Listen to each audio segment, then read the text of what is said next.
And thus we close out the year of the 10th anniversary of the DC animated features with a movie starring the man that helped make superheroes mainstream. Bat fans, I'm proud to present Adam West in Batman vs. Two-Face. Greetings fanboys and fangirls, I'm Erod and I'm the Blockbuster Buster. Now one quick disclaimer before we move forward. In 2013, DC Comics did start to publish a comic book series called Batman 66, which is set in the same universe as the classic Adam West Batman series. And that particular comic book run did include a storyline introducing Two-Face, which was great. But unfortunately, this animated feature is not an adaptation of that comic. It contains a mostly original narrative, which is also great, but I still felt that this was worth clarifying. Also, yes, this feature is most definitely a sequel to the 2016 DC animated movie, Batman: The Return of the Caped Crusaders, which was meant to commemorate the 50th anniversary of the classic series. And while that feature was okay, I feel like the DC animated team truly hit their stride with the sequel, which I will happily elaborate upon, starting with The plot. Dr. Hugo Strange develops a new method to rehabilitate the colorful criminals of Gotham City via the use of a device called the Evil Extractor, which is supposed to drain these deviants of all of their malice. To supervise the procedure, the city calls upon its greatest crime fighters, Batman and District Attorney Harvey Dent. Unfortunately, something goes terribly wrong during the experiment, causing the machine to explode and expel the evil absorbed from the villains, turning the honorable Harvey Dent into the supervillain known as Two-Face. After weeks of intense crime fighting, Batman and his trusty sidekick Robin manage to capture Two-Face, and Harvey's best friend, wealthy socialite Bruce Wayne, even pays for the surgery required to restore his face. But suddenly a new crime wave hits Gotham, bearing a strong resemblance to the villain with a split personality. So, is someone framing Harvey? Or has the district attorney gone back to his villainous ways? And will Batman's friendship with Harvey cloud his judgment and prevent him from solving this case? Find out on your own Bat Time in this very special Bat feature. Scarred side up. Get them, boys.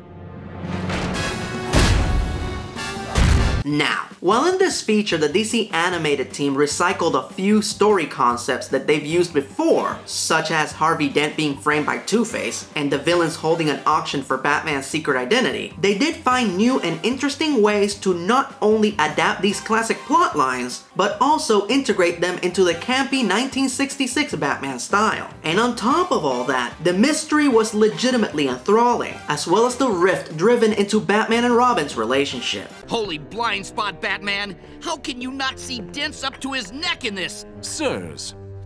Robin, I haven't had to say this in quite some time. Go to your room. Gladly.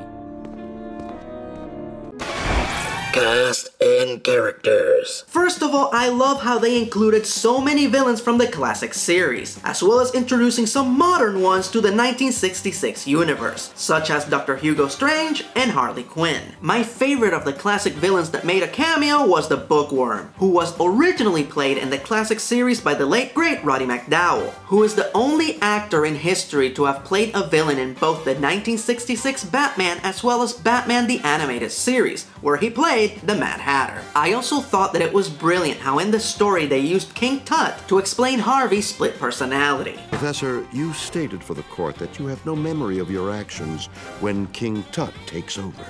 None whatsoever. No one is more horrified by King Tut's actions than I. And while we're on the subject of villains with striking similarities, this feature also included a cameo by Lee Merriweather, who played Catwoman in the Batman movie that was based in the 1966 show. There's even a scene in which the quote-unquote real Catwoman switches clothes with her to escape from jail, which gave Lee one more chance to purr as the feline felon. Not bad. In fact, perfect. Of course, once again, I have to give a massive shout out to the biggest 60s Batman fan in all the land, voice actor Wally Wingert, who managed to book not one but two major parts in this feature, voicing both King Tut and the Riddler. Get them, men, or it's curtains! Julie Newmar yet again returns as the OG Catwoman. And while she might not be as talented of a voice actor as the rest of the cast, I do have to give her some credit. Her performance in this one is still a lot of fun. Let Robin and I handle this. You might get hurt. Silly boy, I know karate. Hi-ya!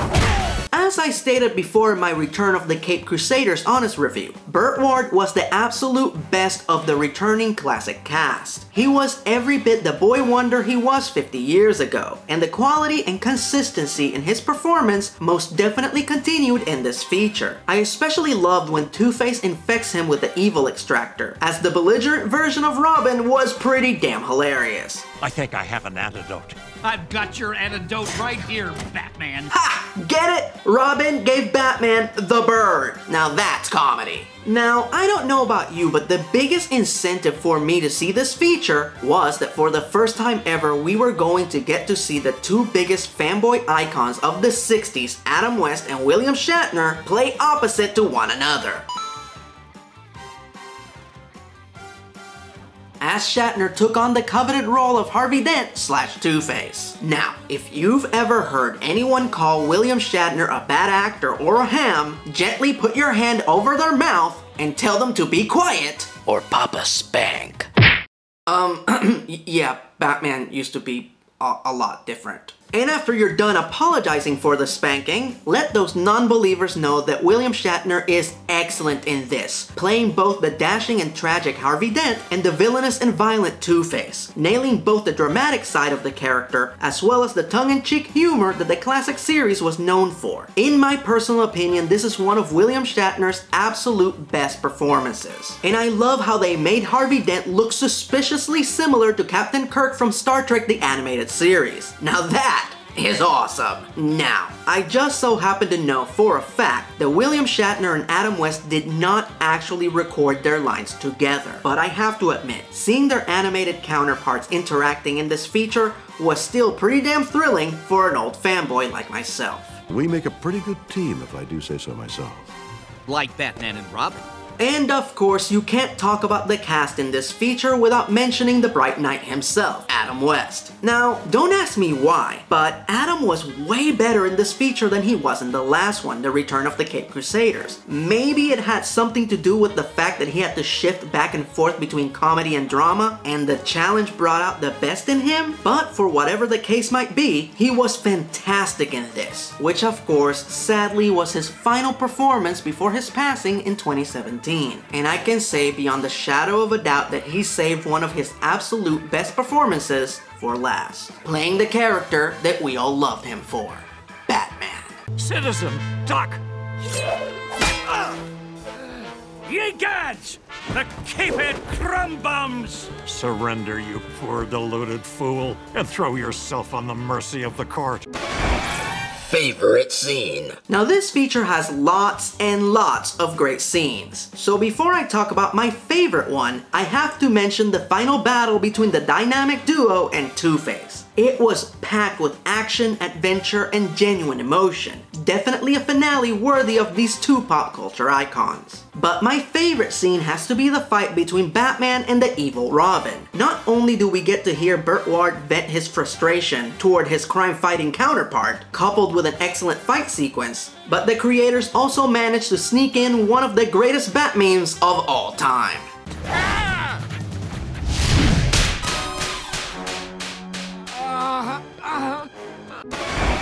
Final verdict. So, just as one more quick reminder, fanboy culture, believe it or not, actually began in the 60s, when two shows single-handedly made sci-fi and superheroes mainstream, and those shows were Batman and Star Trek. And the two men at the forefront of these two shows were the stars of this magnificent animated feature. So I can't express to you the meaningfulness of them crossing over and delivering this animated feature that was ostensibly created for us, the fans. Oh, how perfect it was for this to be Adam West's final performance. But more importantly, I can't tell you how happy I am that this feature is good. how well it told a captivating, tragic story, while not losing sight of the fun and humor that made the classic Batman show so charming. And that particular combination of camp and drama is not easy to pull off. So yeah, 10 points on the Bat-Assitude meter. Unhook the Batphone, head down to the Batcave, and give it a watch. Do you think they'll show, Commissioner? They've never failed to answer our call. Yet. And we don't plan on starting now. The dynamic duo! Now, before I close this out, I have to say, overall, it was a good year of releases for the DC animated movies. We got our 2 standard Batman movies, but also we got a release that only featured Batman and the Justice League as guest stars, and one that had nothing to do with either. So, compared to other years where The Dark Knight and the League pretty much dominate every release, I feel that this was a vast improvement. And it looks like the improvement will continue next year, as they only plan to release one Batman feature, Gotham by Gaslight, along with a Suicide Squad feature and a 2-part remake of The Death of Superman. So, I don't know about you, but I'm looking forward to the variety. Until next time, I'm Erod, and I'm the Blockbuster Buster.